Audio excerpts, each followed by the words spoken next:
L'Algérie occupe depuis longtemps une place singulière dans le paysage géopolitique nord-africain et moyen-oriental, et son engagement en faveur de la cause palestinienne demeure l'un des marqueurs les plus constants de sa politique étrangère. En 2025, cette solidarité connaît toutefois une évolution importante. Alger adopte désormais une approche tournée presque exclusivement vers l'aide humanitaire directe, plutôt que vers les transferts financiers. Ce choix, impulsé sous la présidence d'Abdelmadjid Tebboune, reflète à la fois une volonté populaire très forte, une recherche de transparence, et une réaffirmation de la doctrine algérienne de soutien au peuple opprimé. Cette transformation s'inscrit également dans une diplomatie active à l'ONU et dans l'ambition de relancer les mécanismes de coopération arabe, notamment autour d'une potentielle alliance militaire régionale. Pour comprendre cette réorientation, il faut remonter à l'histoire longue. Depuis son indépendance en 1962, l'Algérie a toujours considéré la lutte palestinienne comme le miroir de sa propre expérience révolutionnaire. Les dirigeants de l'époque voyaient dans le combat mené par les Palestiniens un écho direct de la guerre de libération contre la France. Dès les années 1960, Alger a donc apporté un soutien multiforme à l'Organisation de libération de la Palestine, aide financière, assistance logistique, formation de cadres, mise à disposition d'infrastructures diplomatiques et même soutien militaire dans certains dossiers régionaux. De nombreuses archives du ministère des Affaires étrangères confirment que cette solidarité n'a jamais faibli. Entre 1980 et 2000, les contributions cumulées auraient atteint près de 100 millions de dollars, selon les données du CIPRI, illustrant un appui matériel constant à l'autorité palestinienne. Cette ligne politique, inscrite dans le non-alignement et la solidarité tiers-mondiste, a permis à l'Algérie de jouer un rôle influent au sein de la Ligue arabe et de l'Union africaine. Le pays s'est imposé comme l'un des porte-voix les plus actifs des résolutions pro-palestiniennes à l'ONU, même lorsqu'elles se heurtaient systématiquement aux vétos américains. Cette constance dans la défense du droit international a façonné l'image d'Alger en tant que défenseur des causes justes, fidèle à ses principes indépendamment des pressions extérieures.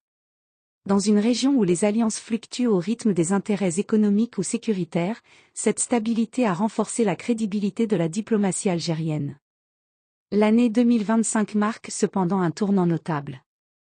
Alors que la situation à Gaza connaît une accalmie après 2 années d'intenses souffrances, l'Algérie décide de prioriser une aide concrète, visible et immédiatement utile aux populations civiles. Plutôt que de transférer des fonds à l'autorité palestinienne, une pratique de plus en plus critiquée par la presse algérienne et par certains analystes pour son manque de transparence, Alger met en place des ponts aériens humanitaires. Ces missions transportent des médicaments, des vêtements, des couvertures, du gaz, mais aussi des matériaux de reconstruction, des maisons préfabriquées et des tentes destinées aux familles déplacées. Les opérations sont supervisées par des ONG algériennes et coordonnées en lien avec les autorités locales, garantissant une distribution directe à la population. L'agence APS a largement documenté ces initiatives en septembre 2025. Cette approche pragmatique répond à un consensus national croissant. Les Algériens veulent s'assurer que leur aide parvienne réellement au peuple palestinien. Les 2 années de tragédie vécues à Gaza ont renforcé la conviction collective que l'action humanitaire directe est la forme de solidarité la plus efficace. Cette orientation a néanmoins des répercussions diplomatiques. Mahmoud Abbas, qui avait envisagé une visite officielle à Alger en 2025, a finalement annulé son déplacement. Selon TSA Algérie, cette décision serait liée au refus algérien de reprendre les transferts financiers classiques vers l'autorité palestinienne. Ce refroidissement n'entame cependant pas la détermination d'Alger, qui continue de privilégier l'impact concret sur le terrain plutôt que les équilibres politiques internes à Ramallah. Parallèlement à son engagement humanitaire, l'Algérie mène en 2024 à 2025 une diplomatie offensive sur la scène internationale. En tant que membre non permanent du Conseil de sécurité de l'ONU, Alger multiplie les projets de résolution favorables à la Palestine. Même si plusieurs d'entre elles sont bloquées par les vétos américains, elles parviennent à rallier un large soutien au sein de la communauté internationale. Sous la direction du ministre Ahmed Attaf et du représentant permanent Ammar Benjama, la diplomatie algérienne défend une vision cohérente, cessation des hostilités, accès humanitaire garanti, respect du droit international, et reconnaissance du droit à l'autodétermination. Ces positions rappellent la tradition révolutionnaire de l'Algérie, attachée à la justice et au refus de l'ingérence. Les initiatives algériennes ne se limitent pas à l'arène onusienne. Au sein de la Ligue arabe et de l'Union africaine, Alger milite pour des approches multilatérales permettant d'aborder les crises régionales de manière coordonnée. Cette dynamique relance également le débat autour d'une possible alliance militaire arabe, parfois surnommée l'OTAN arabe, projet évoqué dès le sommet de Sharm el-Sheikh en 2015. En 2025, plusieurs capitales arabes reprennent les discussions, cherchant à créer un mécanisme de défense collective capable de faire face aux menaces externes et aux conflits internes affectant le Yémen, la Libye ou la bande sahélienne.